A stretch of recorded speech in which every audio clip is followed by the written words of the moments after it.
Today I'm speaking to Danielle Bardini of SunGard, and we're going to talk about wealth management and private banks. So what are some of the main global challenges facing private banks today? The main one, in my opinion, is to efficiently develop a strategy to address the Asian growth of wealth and to develop a model that would capitalize on this opportunity.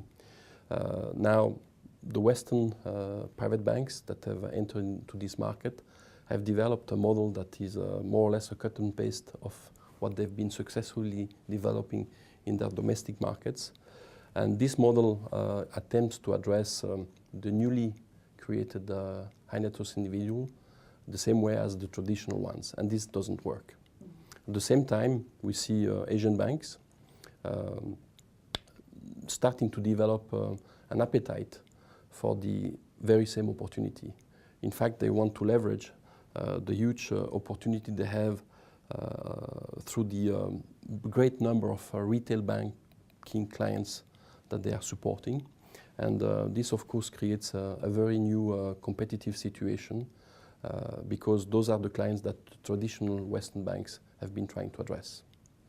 As a consequence of this, we start to see now some of the Western banks pulling out of the region. So how have private bank clients really changed in the past 5 years?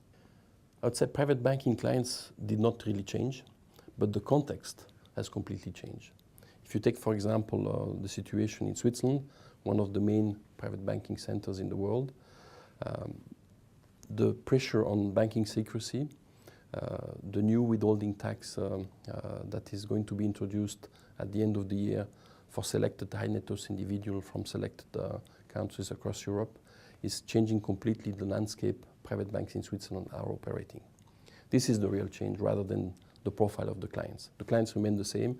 They just need a different way to be supported and to be managed. From a geographical standpoint, where do some of the opportunities lie for private banks? I would say in Asia, to tackle the growth and the explosion of high net worth individual population, but also in traditional markets, where a private bank will have to bring in innovation, bring in new services, and engage clients in a different way, in a more of an interactive way rather than a passive way, where they occasionally meet a high net worth individual a couple of times per year. The future will be based on more interaction, more regulations as well, and this will certainly require banks to innovate a lot the way they engage with their clients. How about technology? I mean, where are private banks making these investments right now? Traditionally, private banks have been great in investing in back office systems in order to improve workflow, in order to improve the quality of service that they are providing to their clients.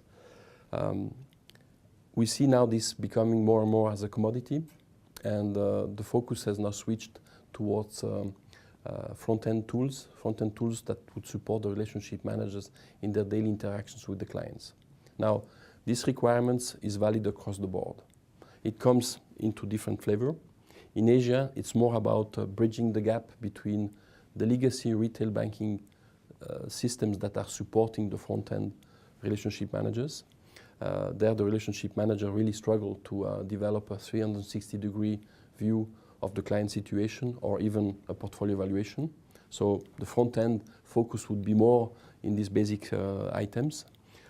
In the traditional geographies, it's all about a new way of engaging clients, a new way of bringing interaction between the private client and the private banker, and having this developed in a context that is fully compliant with the new regulations.